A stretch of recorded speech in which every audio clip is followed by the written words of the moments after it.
বিয়েতে মেয়ের বাড়িতে কিরকম অনুষ্ঠান করা যায় শরীয়ত সম্মত? মেয়ের বাড়িতে কিরকম অনুষ্ঠান করা যায়? মেয়ের বাড়িতে আবার কিসের অনুষ্ঠান? বিয়ে হবে, বিয়ের পরে একটা খাবারের অনুষ্ঠান সুন্নাত এবং শরিয়া সিদ্ধ, সেটার নাম ওয়ালিমা, এবং সেটা করবে ছেলে পাত্রপক্ষ।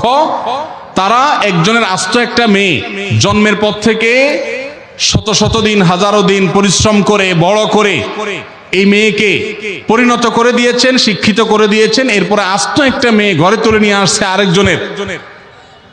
এই খুশিতে নতুন বউ ঘরে আসছে, সেই খুশিতে সবাইকে খাওয়াবে, এটার নাম হলো ওয়ালিমা।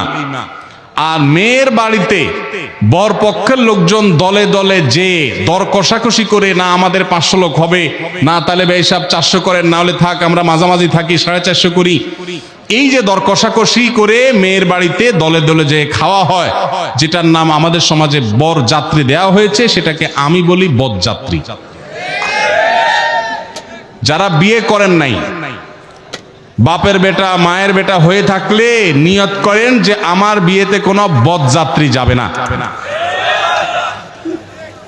যেই বাপ মেয়েকে জন্ম দেওয়ার পর তাকে বড় করে তুলেছেন তিলে তিলে, আপনার তো বিয়ের পর শ্বশুর মশাইয়ের সামনে বসে দোজানো হয়ে বলা দরকার যে শ্বশুর বাবাজি